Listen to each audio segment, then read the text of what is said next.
Hello दोस्तों, अद्भुत गुरु channel में आप सभी का स्वागत है। एक समय की बात है, एक रेलवे स्टेशन पर एक गरीब भिखारी रहता था।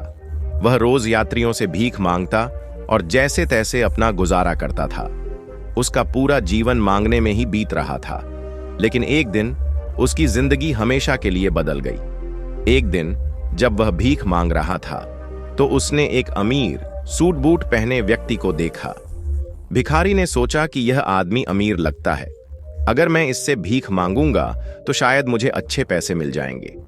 वह व्यक्ति के पास गया और हाथ फैलाकर बोला, साहब कुछ मदद कर दीजिए। उस व्यक्ति ने भिखारी को ध्यान से देखा और मुस्कुराते हुए कहा, तुम हमेशा मांगते ही रहते हो, क्या तुमने कभी किसी को कुछ दिया है? भिखारी चौंक गया। उसने झिझकते हुए कहा, साहब मैं तो खुद गरीब हूं, मेरे पास देने के लिए कुछ भी नहीं है। व्यक्ति ने गंभीर स्वर में कहा, अगर तुम किसी को कुछ दे नहीं सकते तो तुम्हें मांगने का भी हक नहीं है। मैं एक व्यापारी हूं और लेन देन में विश्वास करता हूं। जब तुम्हारे पास मुझे देने के लिए कुछ होगा तभी मैं तुम्हें कुछ दूंगा। इतना कहकर वह व्यक्ति ट्रेन में बैठकर चला गया। भिखारी उस व्यापारी की बात पर बार बार सोचने लगा। उसे समझ नहीं आ रहा था कि वह खुद गरीब होकर किसी को क्या दे सकता है, लेकिन अब उसके मन में यह सवाल बार बार उठने लगा, क्या सच में मुझे कुछ देने के लिए सोचना चाहिए? अगले कुछ दिनों तक वह इसी उलझन में रहा। फिर एक दिन उसकी नजर रेलवे स्टेशन के पास खिले हुए कुछ सुंदर फूलों पर पड़ी। तभी उसके मन में एक विचार आया, अगर मैं भीख देने वाले लोगों को बदले में ये फूल दूं तो कैसा रहेगा? अगले दिन से भिखारी ने जो भी उसे भीख देता उसे बदले में एक सुंदर फूल दे देता। यह देखकर लोग खुश होने लगे। पहले जहां कुछ ही लोग उसे भीख देते थे, अब ज्यादा लोग उसे पैसे देने लगे क्योंकि उन्हें बदले में कुछ मिलता था। धीरे धीरे उसकी आमदनी बढ़ने लगी।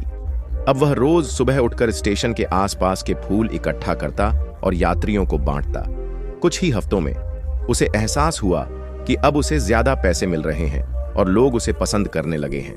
एक दिन जब वह ट्रेन में भीख मांग रहा था तो उसने देखा कि वही लंबा व्यक्ति एक बार फिर उसी ट्रेन में सफर कर रहा था। भिखारी उसके पास गया और मुस्कुराते हुए कहा, साहब आज मेरे पास आपको देने के लिए कुछ है। अगर आप मुझे कुछ देंगे तो मैं आपको बदले में फूल दूंगा। व्यापारी ने खुशी से पैसे दिए और भिखारी ने बदले में उसे फूल दिए।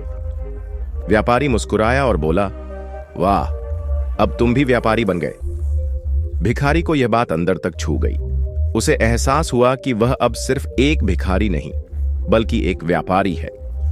उसने उसी पल निर्णय लिया कि अब वह सिर्फ मांगने वाला नहीं रहेगा बल्कि खुद भी कुछ देगा और कमाएगा। 6 महीने बाद वही रेलवे स्टेशन था, वही ट्रेन थी, लेकिन अब एक बड़ा बदलाव आ चुका था।